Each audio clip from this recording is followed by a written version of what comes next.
I just sent it to him. We're about to get started here.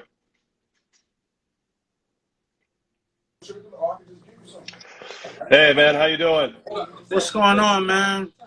Nice to meet you. Salute, sir. Salute to you. I'm just going to start off here. I'm saying thank you for making it. Hey, sorry, the dog in the background. Just want to welcome everybody to the Leedz Edutainment podcast with special guest Lord Finesse. It's brought to you by Barber Time, Chubby Chickpea, Lifted Productions, and Brand Nation Media.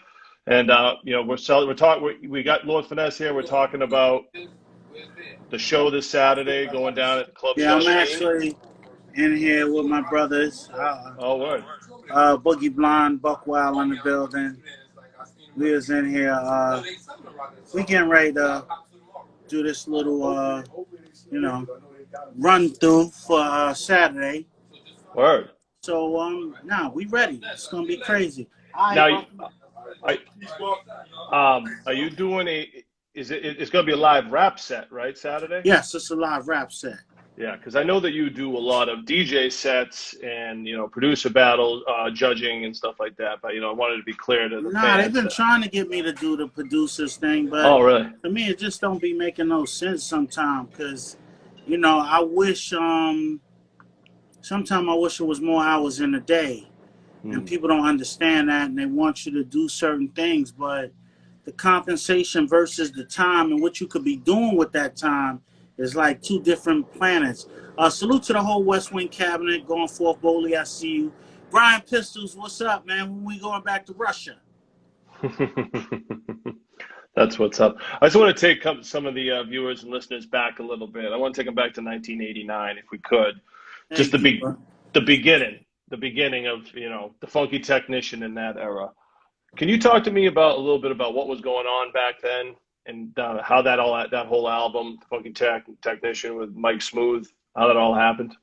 Well, Funky Technician, man, when we go back to that far back, it's just like I was an artist that just wanted to do something different, wanted to be great. That's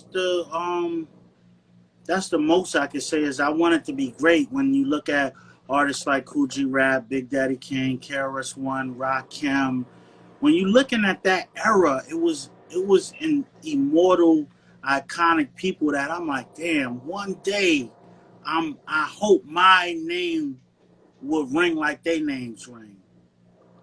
Yeah. And that's what kind of started it. I mean, if you listen to Funky Technician, really it's if you listen to Funky Technician, it's a homage to the greats, right? And I would say that because, and I don't tell too many people about this, but if you was to listen to Funky Technician and replace my voice with certain artists' voices on that album, you'll hear it, right? So let's say,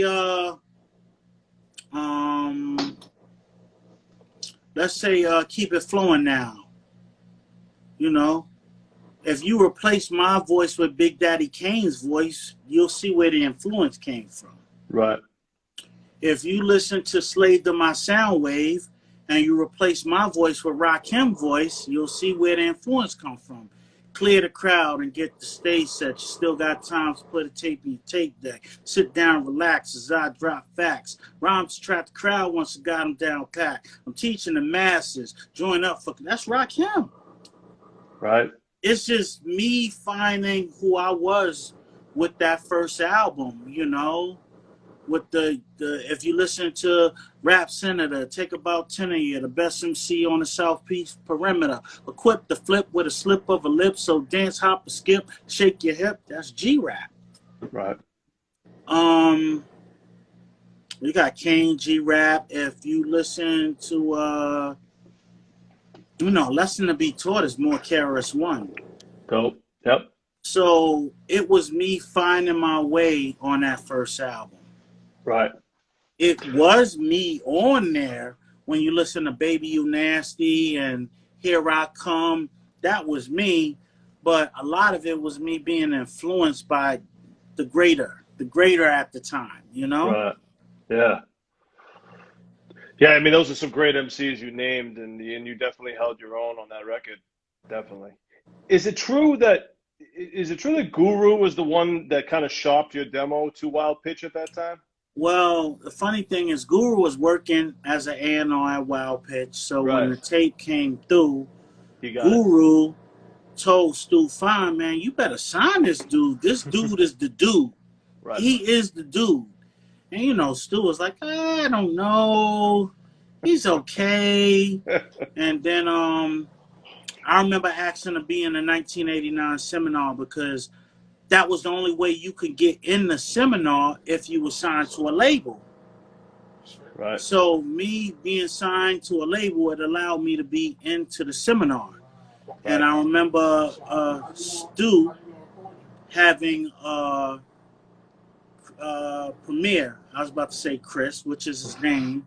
Hey Chris, what you think about this artist? Well, you just signed him. I'm not so.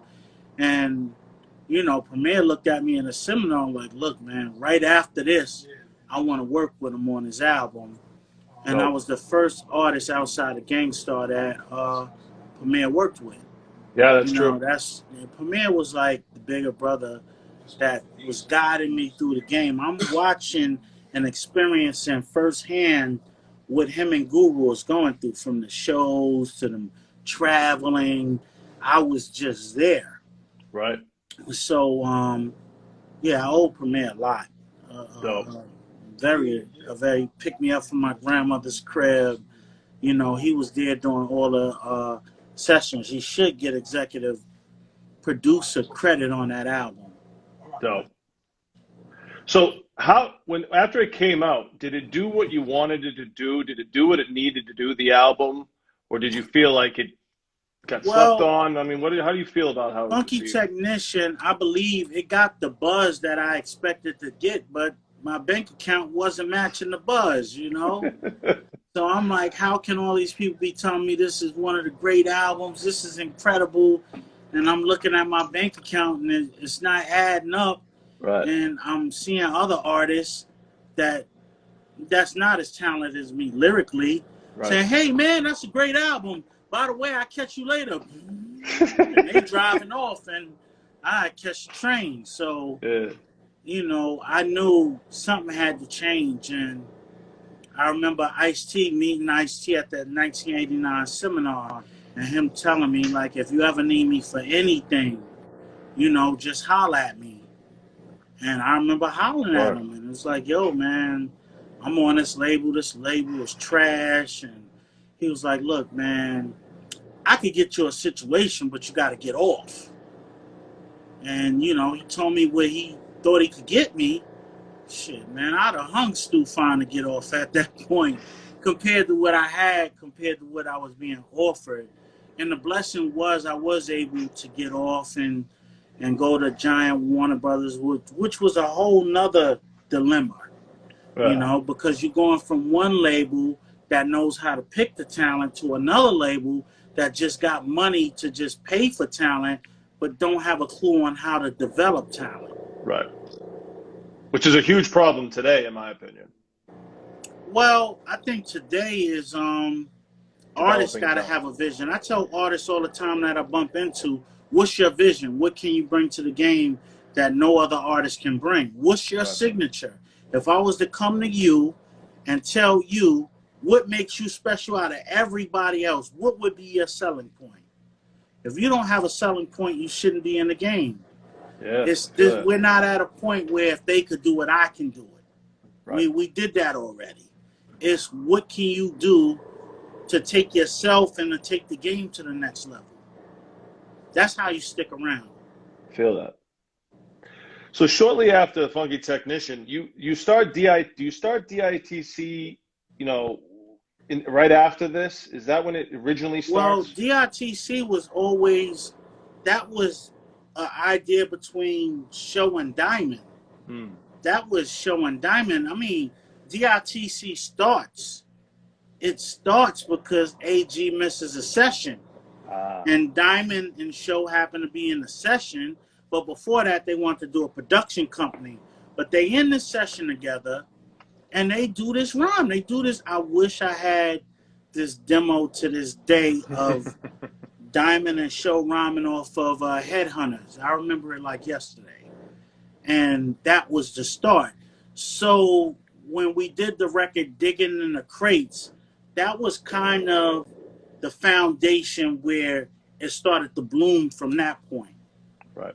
And what year is all of this? Us rhyming. What year is this?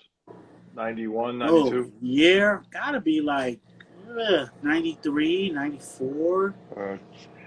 So when after this do you discover Big L?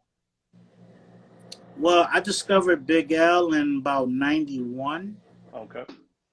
You know, I was in a autograph signing session in a record store. He comes in with his mans, and I remember it like yesterday. He's too cool. Al was too cool to approach me. He sent his man over. Man is like, yo, man, my dude over there, he's nice, man. He want to rhyme for you. At that time, everybody thought they could rhyme. I'm like, man, I'm going to give you my manager's number. You take it from there, and we go from there. So I sent his boy over to him. His boy comes back over and was like, yo, man, he said he rhyme for you. And if he's trash, he'll just never bother you again. I'm like, okay. At the time in Rockin' Wills, they had a spot in the back with turntables set up. And I remember they put on the beat and he was just rhyming for me. And I remember him being so nice. When he finished, I was asking for all his numbers. You know, and I just remember putting him on the phone, three-waying him with the crew, like, yo, check, yo, L, you there? Yo, so-and-so, yo, Show, you there? Yo, listen to my man right here. Yeah. And, you know, they looking at me like, nigga, you that dude. So for me to be excited about somebody else that was younger than me. And how young, and how, nice. Sorry, I don't mean to stop you. How young was he when you met him? Because I remember he was L had to be about 16, 17 years old. And that's crazy. And that's crazy. Yeah. Just young talent so, like that. For me to be so excited about somebody I just met, they definitely want to hear him. But when they heard him, they felt the same way I felt. Like, yeah, he is nice. The only thing that took him a while was to get from under my shadow because people say y'all sound just alike. He sounds like a part two of you, and I'm like, nah, y'all ain't right. Getting it. He's right. More than that. Because if he's rhyming at this age, when he gets to my age, he's going to be a monster. Right. I don't think they really understood that. You know, but he wasn't developed yet. Yeah, I think after it took him a while, but I think it really took off after he did the demo. Show did that demo, Devil's Son, for him. Yep. And it took him to another level. You know. To hear him rhyming the way he was rhyming. And he was very much into horrorcore at the time. Remember that? Yeah. Grave Diggers, and then, you know, Flatliners. I went to hell for snuffing Jesus. That just lit him up like, okay, I know what I'm going to do. Right. But I ain't going to front. We had to kind of tell him to tone it down because he was just going crazy. It's like, you know, I'm rolling with Satan and, you know, F Jesus Christ. Yeah. But it wasn't F Jesus Christ. It was literally the whole word. We like, nigga, you tripping. Right. You know. Wow. So we had him change it to not Jesus Christ versus F Jesus Christ, you know? Right. And is it at this point where you decide to kind of go more into production versus MCing? No, I think the time I went more into production was, you have to understand, my theory was I'm down with Ice-T. Ice-T got the power. Yep. Not the power because he got me signed, but I thought he had the power to explain to labels on who I was and how to go about marketing me. Right. So I was looking to Ice more for mentorship than I was for being signed to Warner. Now, make no mistake about it, I want to get off of Wild Pitch and be in a better situation, but I want to be in a situation where I could bloom. So when I was doing Return of the Funky Man, I thought Ice was gonna guide me to show me how to make the right records and tell a label on how to market me and do the right videos. unfortunately, you know, for me, you know, he was doing New Jack City. Then from New Jack City, it went to Ricochet. Then from Ricochet, it went into Surviving the his game. Body Count. He was so engulfed by what he was doing that I ain't get that mentorship. So Giant ain't know what to do with me. So, but like I said, I could never take nothing away from Ice, because as he was going to the next level, he still would look out for me. As far as when you look at the Class Act soundtrack, when you look at the You Know What I'm About from Trespass, he would still get me on major soundtracks. Right. But I wanted the mentorship. I thought that would have guided me a whole lot during that time. Right. You know, because no mistake about it, that's what Premier was for me during making Funky Technician. Right. It was that he was the person giving me ideas. He was executive producing me. And I wanted that from Ice. I ain't get it from Ice. But the silver lining was production. And the silver lining is really because I was around Show and I was around Large Professor. Those are two people that's who I was around. And they was both on the 1200. So I remember them showing me little bits and pieces. And with the last bit of the big money I was getting, which was from Trespass, I went and brought me equipment. I went and got me a 950 and I got me a 1200. You know, and I remember Jess West teaching me the Akai S950. Word. So between what I learned from Show and Large on SB12 and what I learned from Jess West on the 950, when people heard the first beats I was doing, it didn't sound like my first beats. It sounded like I've done it before. It was Right. sequenced. It was organized. Like I was heavy into it. And the earlier stuff, some of the first beats I did was off of Lifestyles of the Poor and Dangerous, All Right. Black, Fed Up with the Bullshit, Street Struck, the title, Lifestyles of the Poor and Dangerous.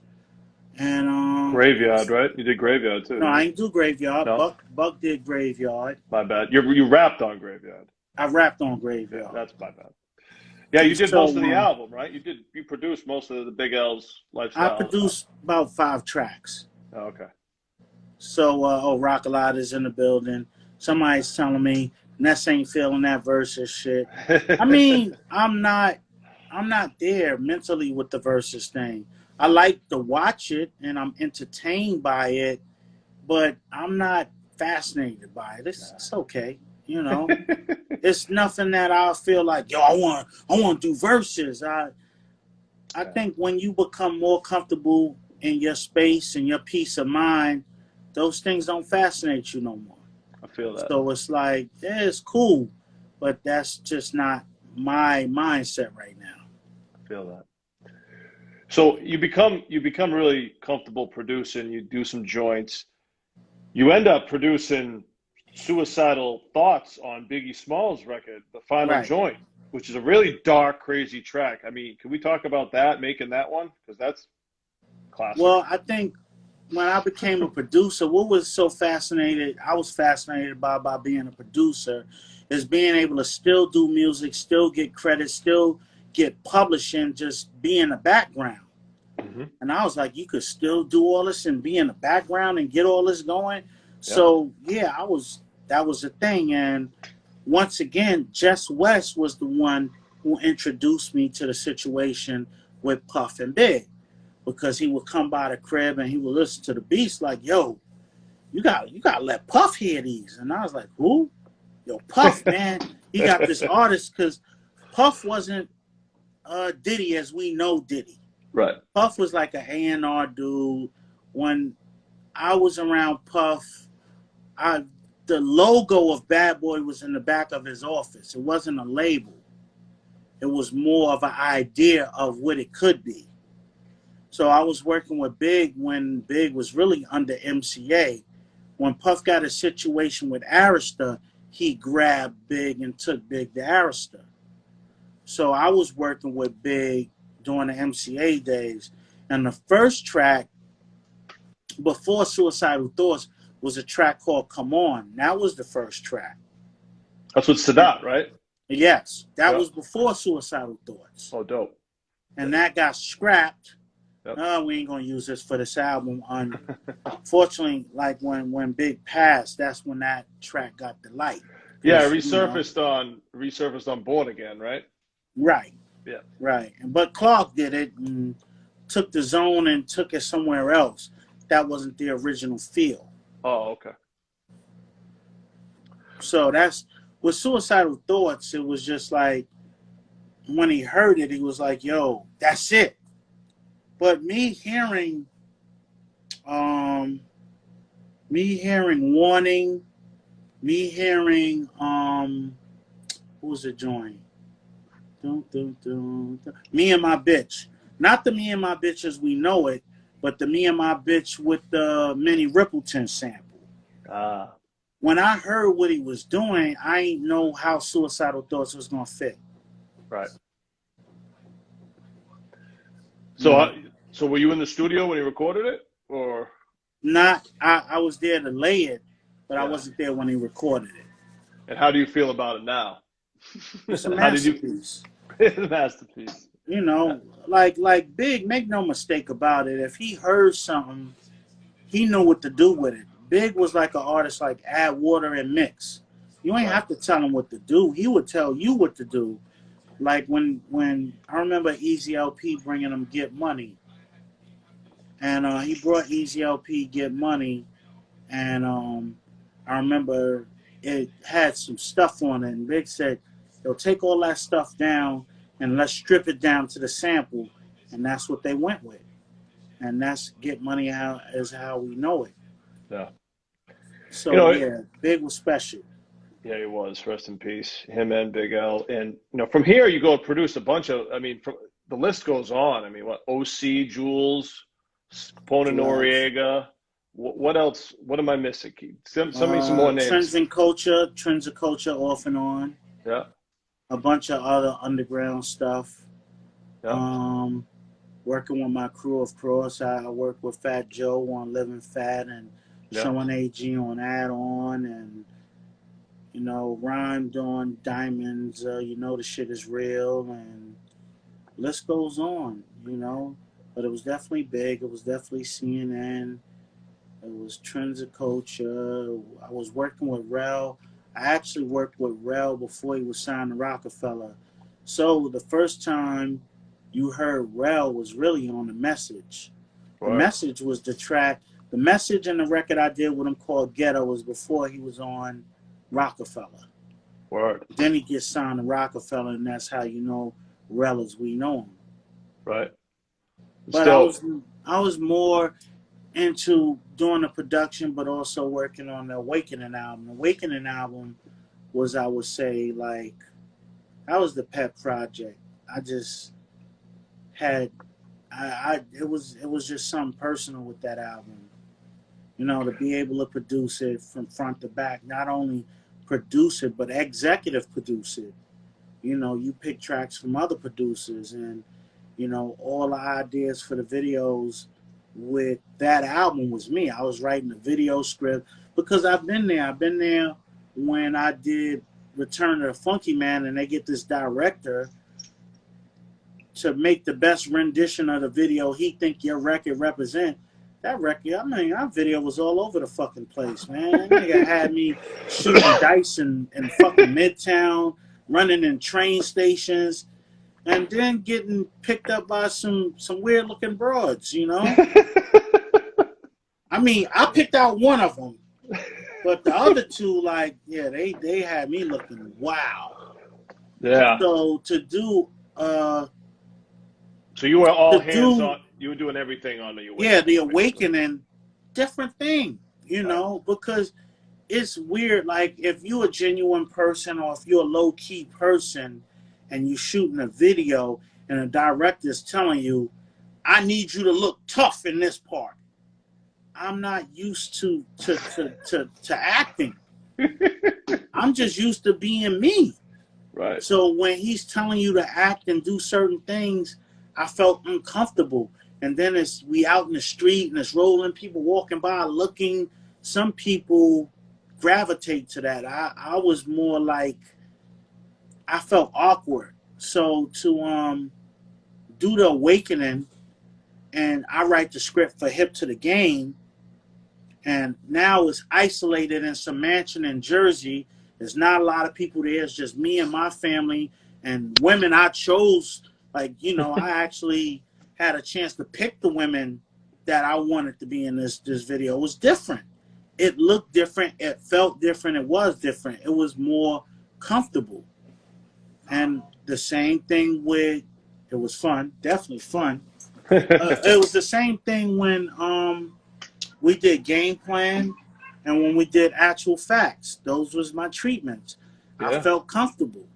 It was fun, you know, and it showed, it represented the records more than Return of the Funky Man, that video did for that actual song. If I had the knowledge I had during the Awakening, I'd have been had that director kicked off like, nah, you ain't going with that shit. Yeah. So is Awakening your favorite album then? It's my most personal album. Yeah. I can't skip over Funky Technician was just magic. Right. Funky Technician has so many storylines to it. From Premier, from me working with Show and Diamond early, AG coming aboard. That's an immortal album. It's a lot of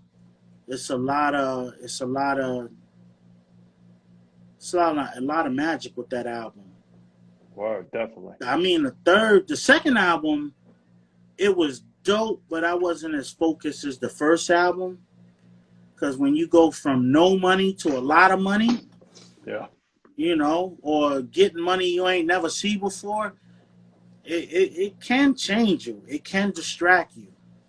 But how does it distract you for those that don't haven't been in that experience? How does it distract you? Shit, I was living in my grandmother's crib, you know, and all I would do was eat shit rhymes. That was all I would do. Right. Now you going into the second album, and I got notoriety from the first album, and I got some money I ain't have before. I want to hang out. Mm-hmm. You know, I would literally go in there like that shit was a job. All right, the 6-hour session is up. Okay, where we hanging out at tonight? Right. You know, right. Before you just had a chance to focus on music, and I was living in my grandmother's crib. Now I got bread. I'm putting OJs on hold. I'm fresh to death. Yep. I'm bagging women I thought I could never bag before. It was just a whole nother life to me.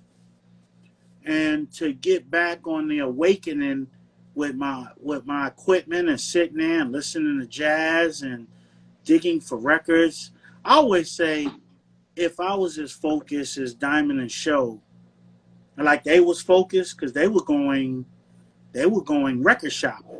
Yo, Ness, we going record shopping. What's up?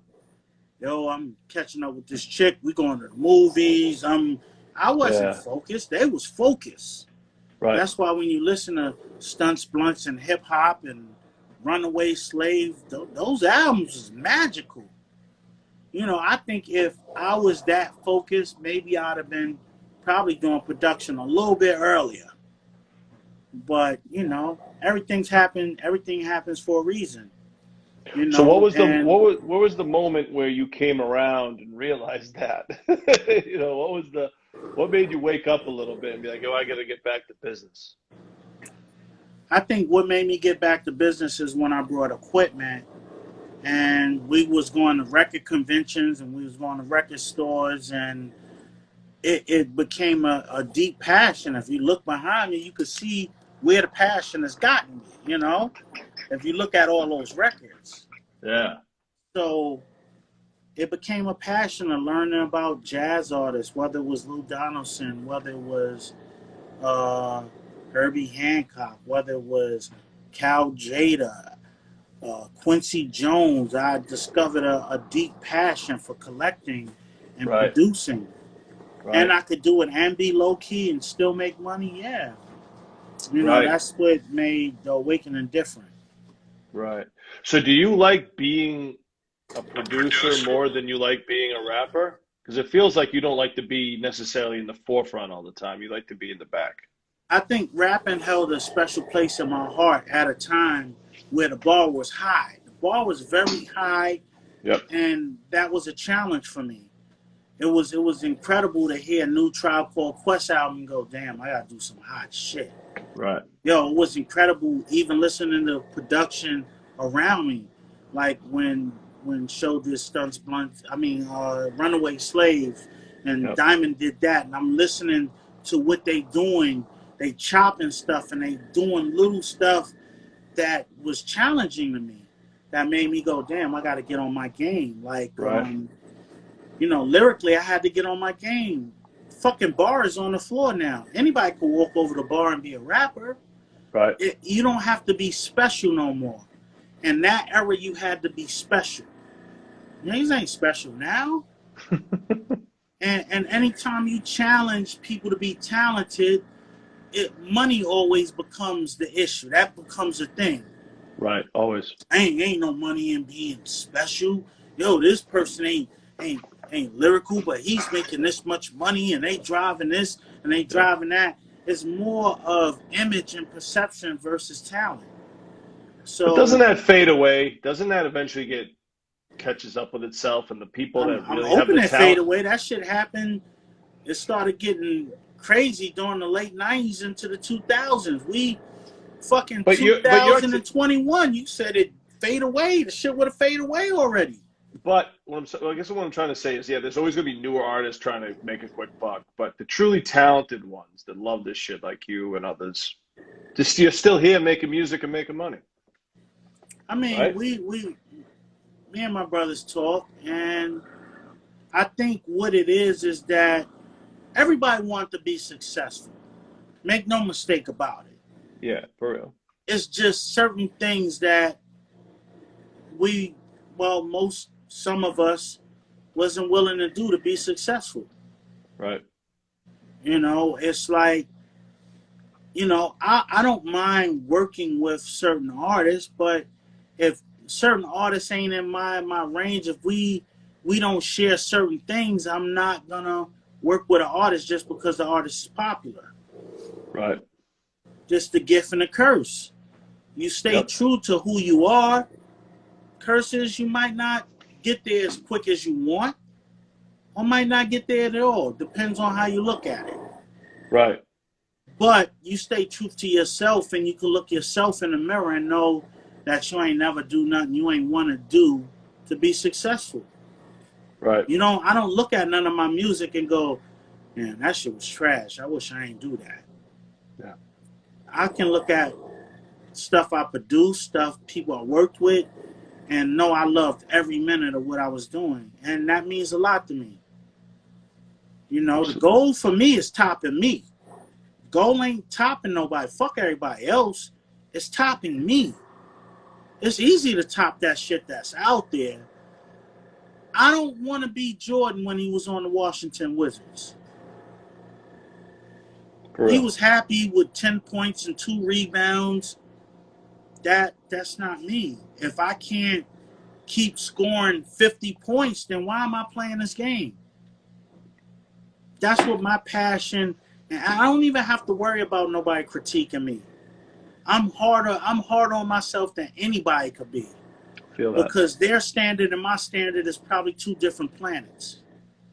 What they think is good enough, like people top 10 might not be my top 50.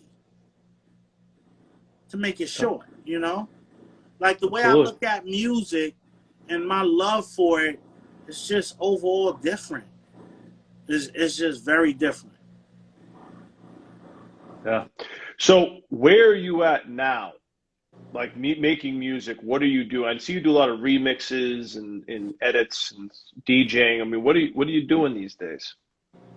Well, I am music. Like it's not it's not like I do one thing or another. I love music. Before this started, the reason why I'm late is me, Show, Buck, Blind. We in here. We fucking with music. We listening to music. I feel that. Like, so I love music. Ain't nothing going to change that. It's just the rap part. I have to develop the love for it again, rhyming wise. Right. I have to find something that's going to challenge me to be great. I can't listen to these rappers and link myself. I could do what they do. You know, what they do is too easy, and my fans wouldn't even let me do that. True that. They wouldn't let me get away with doing none of that shit. Yeah. So You're right there. I have to find a passion for rhyming again, like how I do for producing and DJing. Yeah. That comes to me like it's fun. I smile just listening to records. You know, rapping is just like, what am I doing it for? I know I can rap, but what for? And I ask myself that because it gotta be a higher responsibility for what I'm doing. I'm older now. I can't rhyme about the shit I was doing when I was younger. I gotta show growth. Absolutely. If I do something else, it's like a manual to my life for showing you how I elevate it. If I'm not doing that, then why am I doing it? I don't want to do it. They try to get you with the ego shit. Yo, you got to show them you're still nice. Who? Who? I know I'm nice. My attitude is how much you paying to seeing if I'm still nice. Well, that's going to be difficult coming from an era where there was a lot of money coming around in the labels to now where there's not as much money. I mean, that's going to be a tough transition. It's a lot of money in the game. Is it? And yeah, it is a lot of money in the game. You just got to have an understanding of what you bring to the table. Gotcha. And you know, people ask, do I like the rappers of today? I like some of them. I got a handful of them. I could mess with Griselda. I love my man RJ Payne. I could tell you a lot of artists, but what I'm not seeing right now is creativity. You know, I think a lot of artists, dudes, are rhyming for dudes. They ain't rhyming for overall the beauty of music and elevating music. They trying to show dudes that they still nice. They trying to show dudes that they got money. It's like a fight club. Yeah, I don't want to be in it for that. I want to be in it. I mean, it's a challenge. You got to understand.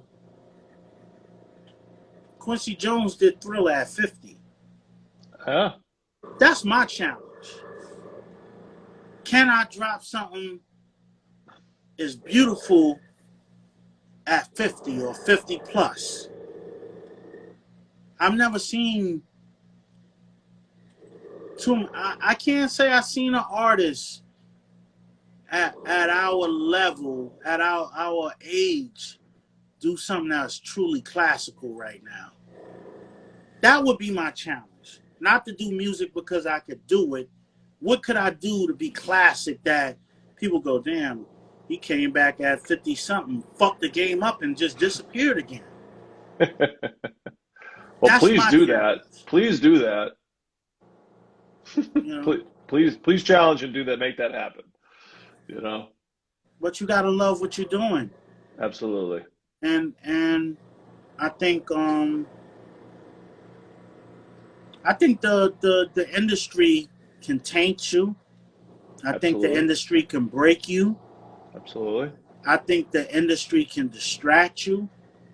Definitely. Because you got to understand, when you get in the music game, I've seen the music game break people. Whoa, did we lose you? Yo. You still hear me? Yeah, I can hear you now, yeah. You hear me now? Yep, we're good. Okay. I had to look at what how could the industry distract you from doing something you truly love? How can the industry break you in such a way that you look at what you love with disgust? Oh, I think we lost you again. I think I lost you. Come back. Yo, yo. Check 1, 2. I think we lost him here for a second. Yo, yo. Finesse. There seems to be a connection issue here. Yo, yo. Sorry, guys. We have technical difficulties at the moment. Hopefully we can get Finesse back. We lost him technically. I don't know. We'll give it a second here. See if he can make it back. If not, might have to cut this short. If he does come back, just want to thank everybody. This has been a great interview with so much insight and powerful stuff from the legend who's been through the game, from the late 80s to now. And oh, here we go. He's back. We're coming back live. Check 1, 2. Sorry, hey, man. that was a call I was trying to mute and fuck around and knocked everything out. That's all good, man. At But the you were end saying, of the day, yeah, you were saying it's like, how can the industry distract you from what you love? Right. Because when you look at it, as my mentor told me, music ain't do shit to you. It was what you chose to take over music that might have tarnished your love for it. But music ain't never do shit to you. So how can you not love what you do? That helped get you out of poverty. That helped you get to where you at in life. How can you develop a disgust for it? You have to really understand that you can't get mixed up in other people and their validations and their opinions. You gotta really know what you want out of this. And you gotta know, most of all, what success is to you. Not what everybody else thinks success is, but what do you truly think is success to you? Word. I tell people just to wake up and say, what am I going to do today? Just to have that choice of success. Absolutely. You looking at people that go out there, wake up in the morning, work, like they think $25 or $30 an hour is success to them. By right, if that's your level, then that's what success is. 30 an hour is $250, $240 a day. 2 days is what, $480. 4 days is $960. And that might be success to you. But to me, to look at what I get paid in an hour, what I get paid for a show, I'm beyond blessed. I can't worry about what everybody else is making. I gotta know, how blessed I am. And that's what's up, man. Well, Finesse, that's some real wisdom you gave us there, man. I really appreciate you giving us the time today. And just want to remind everybody the show is going down this Saturday. Yeah, Club this is gonna be Shasking. crazy. I'm in here with Brother Boogie Blind, and I'm coming to New Hampshire to fuck shit up. And I would like to say that this is the first time Finesse has really been to New England on a rap set in a very long time, because I've been promoting shows for 17 years, and I don't remember in that time a rap show, Lord Finesse rap show, happening. So this is it ain't never happened. It's gonna be the first. Yep. And it's gonna be one for the books. That's what's up. So I'm not coming to play around. I'm not coming to look cool. I'm coming to fuck shit up. Well, there it is. I want to thank everybody for tuning in to the Leedz Edutainment Podcast, brought to you by Barber Time, Chubby Chick P, Lifted Productions, and Brand Nation Media, with special guest, legendary rapper, producer, DJ, Lord Finesse. Thank you, brother. Thank you for your time. Thank you, man. Salute. And we'll talk soon. Definite. Peace.